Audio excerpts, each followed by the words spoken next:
ఈరోజు మనం చెప్పుకోబోయే కథ ముగ్గురు దొంగలు. పూర్వం ఒక దేశంలో ముగ్గురు దొంగలు ఉండేవాళ్ళు. ఒకడిని మించినవాడు ఇంకొకడు. ఒక రోజున దొంగలు ముగ్గురు ఒక పూట హోటల్లో కలుసుకున్నారు. ముగ్గురు వృత్తి ఒకటే కావడం వల్ల ఇట్టే స్నేహితులయ్యారు. ఇక ఎవడి గొప్పవాడు చెప్పుకోవటం మొదలుపెట్టారు. మొదటి దొంగ, నేను గూటిలో నుంచి అది పొదిగే గుడ్లను పిట్టకు కూడా తెలియకుండా దొంగలించుకు వస్తాను అని అన్నాడు.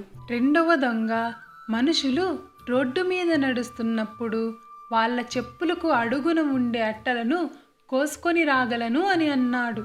ఇక మూడవ దొంగ, అన్నం తింటూ ఉన్నప్పుడు పక్కవాడికి తెలియకుండా వాడి కంచంలోని వస్తువులను నా జేబులో వేసుకురాగలనని చెప్పాడు. దొంగలు ముగ్గురు ఒక రోజున కలిసి ఇలా అనుకున్నారు, ఎంత తెలివిగా దొంగతనాలు చేస్తున్నా ఎప్పుడో ఒకప్పుడు పోలీసు వాళ్ళు మనల్ని పట్టుకోకుండా వదలరు. పట్టుబడ్డామంటే చచ్చేంత వరకు జైలులోనే ఉండాలి.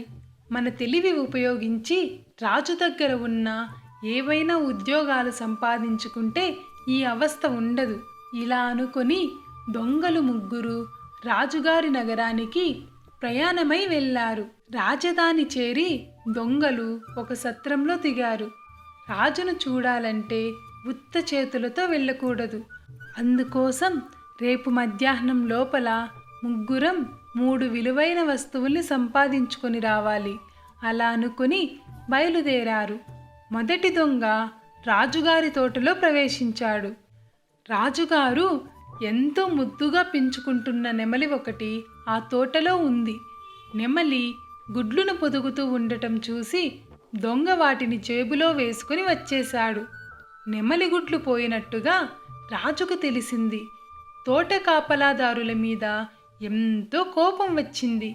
రేపు సాయంత్రం లోపల ఆ గుడ్లును తీసుకొని వచ్చి ఇవ్వకపోతే అందరినీ చంపివేసేయండి అని అన్నాడు. రెండవ దొంగ రాజుగారి సభామందిరాన్ని చేరాడు. మంత్రులందరూ రాజుగారి కోసం ఎదురు చూస్తూ అటూ ఇటూ నడుస్తున్నారు. వాళ్ళలో ప్రధానమంత్రి కూడా ఉన్నాడు. ఆయన తొడుక్కున్న చెప్పులకి అడుగున ఉండే అట్టలని దొంగ కోసేసి తీసుకొని వెళ్ళిపోయాడు. రాజుగారు వచ్చి సింహాసనం మీద కూర్చున్న తరువాత మంత్రులు ఒక్కొక్కరు వచ్చి మోకాళ్ళ మీద కూర్చొని నమస్కారం చేశారు. ప్రధానమంత్రి కూడా అలా చేస్తూ ఉంటే పక్కన నిలబడి ఉన్న వాళ్ళంతా గుసగుసలు నవ్వులు మొదలుపెట్టారు. రాజుకు మంత్రి కాళ్లకున్న చెప్పులకి అట్టలు లేవని తెలిసిపోయింది. తనని అవమానం చేసేందుకే మంత్రి అడుగున అట్టలు లేని చెప్పులతో వచ్చాడని రాజుకు కోపం వచ్చింది. రేపు సాయంత్రం లోపల ఇలా ఎందుకు జరిగిందో కారణం చెప్పకపోతే మంత్రిని చంపివేయమన్నాడు. మూడవ దొంగ రాజుగారి భోజనశాల చేరాడు. రాజు వచ్చి భోజనానికి కూర్చున్నాడు. వంటవాళ్ళు పల్లెంలో రాజుగారికి వడ్డించాలని లడ్డూలు కజ్జికాయలు తెచ్చారు.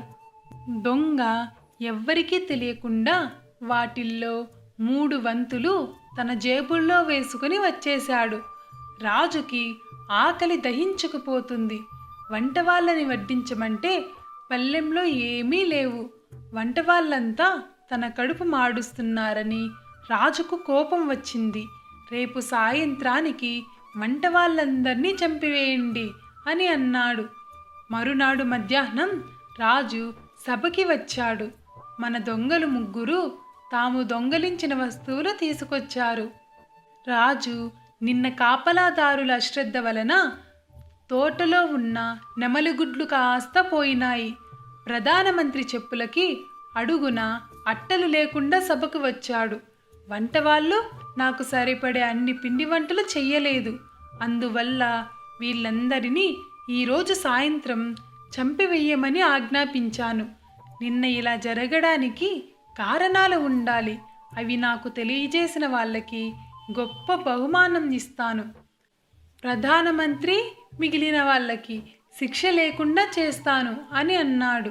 అప్పుడు దొంగలు ముగ్గురు రాజుగారి పాదాల వద్ద నెమలి గుడ్లు, చెప్పుకు అడుగున ఉండే అట్టలు, లడ్లు, కజ్జికాయలు ఉంచి జరిగిన సంగతి అంతా చెప్పారు. పైగా మాట ఇచ్చిన ప్రకారం బహుమతి ఇవ్వమని రాజుని అడిగారు.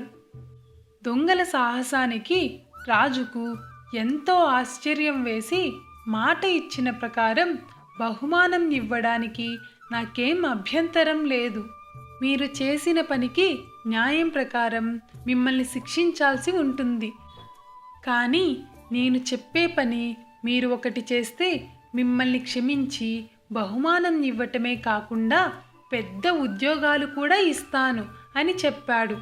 అలాగే, ఆ పనేదో చెప్పండి అన్నారు దొంగలు. రేపు సాయంత్రానికి నా ఖజానా నుండి 3 బంగారు నాణేలు దొంగతనం చేసి తీసుకురావాలి.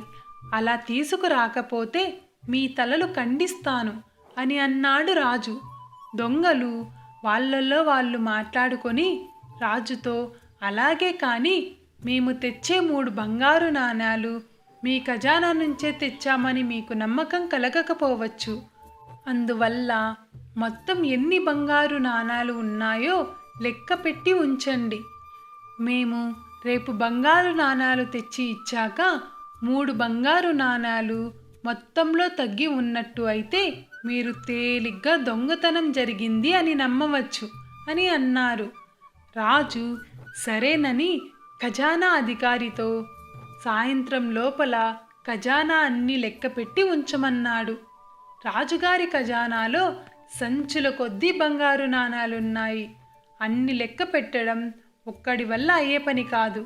అందువల్ల రాజుగారి వద్ద పెద్ద ఉద్యోగం చేసే వాళ్ళందరినీ అధికారి బంగారు నాణేలు లెక్క పెట్టేందుకు రమ్మన్నాడు. మన దొంగలు 3 ఉద్యోగస్తులు వేషాలు వేసుకుని అందరిలో కలిసిపోయి ఖజానాలోకి వెళ్ళి దొంగతనం చేశారు. మరునాడు ఉదయం రాజు చేతికి దొంగలు 3 బంగారు నాణేలు ఇచ్చారు. ఖజానాకి కబురు పంపించి కనుక్కుంటే నిన్నటి కన్నా ఈరోజు 3 నాణేలు తగ్గాయి అని తెలిసింది.